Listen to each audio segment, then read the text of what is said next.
This is the hardest tier list I think I have ever made. So before you smash that dislike button, put those pitchforks away and let me explain the categories first. Where in FPL, the goalkeepers that get the most points not only keep the clean sheets, but they also make all of the saves, so are more likely for bonus too. So my top category is for them, being keeper, because you want to keep them because they have the chance of the big boy double-digit hauls. Then we have the clean sheet section, for keepers likely to keep them, but probably won't have to make too many saves on the way there, so they could be consistent for points, but won't hit those high ceilings and hauls often. Then we have the save section, for keepers that are not only required to make a lot of saves, but are also pretty damn good at it. They could get 0 points one week, they could get 10 points the next week. High risk, high reward. In avoid, our keepers I think are either overpriced, they have better players in their defense to choose from instead, or are likely to even get minus points in some games. So avoid all of them. So in my opinion, the best goalkeepers this year are Pope, Onana, Leno and Pickford.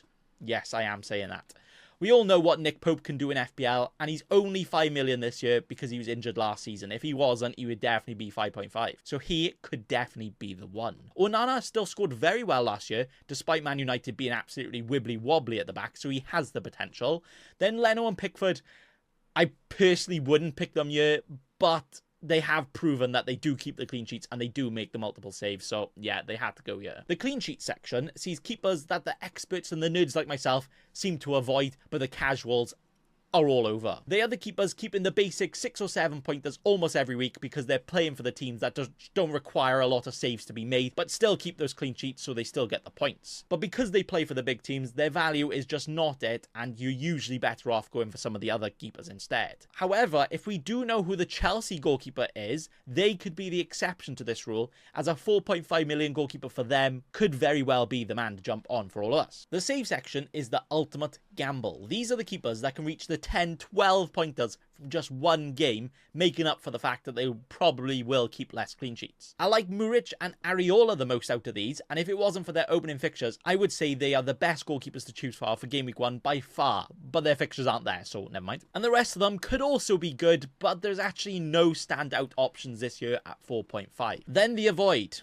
This could very well bite me on my backside, but you just got to put some players here, right? Martinez broke the record for the most FPL points for a goalkeeper one year, and I'm putting him in a void, so that could definitely be a big boy unlucky. But Villa's defense wasn't great since Emery has come in, and we have Konsa who's cheaper, so why would you go Martinez? Vicario also isn't too bad. He's a very good shot stopper, but we've got Spurs defenders for cheaper than him, and we've also got the likes of Porro with a lot higher potential for only a little bit more. Then the likes of Neto and Selves may not even be starters, so you don't really want to risk your goalkeeper not starting right at the start of the season, so avoid them. Then the promoted goalkeepers are definitely not worth backing. These are the keepers that we're going to be targeting, so why on earth would you have them? Because they could very well get the minus points. Avoid, avoid, avoid. And that right there is my goalkeepers tier list. So just to recap, the goalkeepers in keeper have the potential of all of the hauls, but also the safety net of clean sheets too.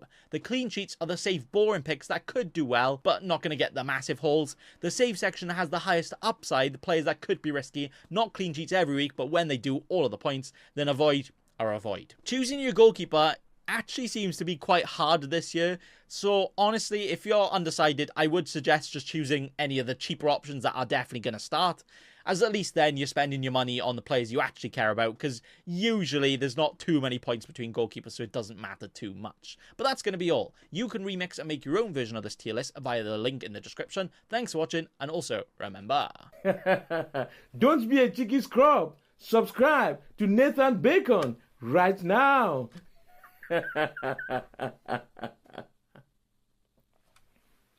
Don't let your memes be dreams.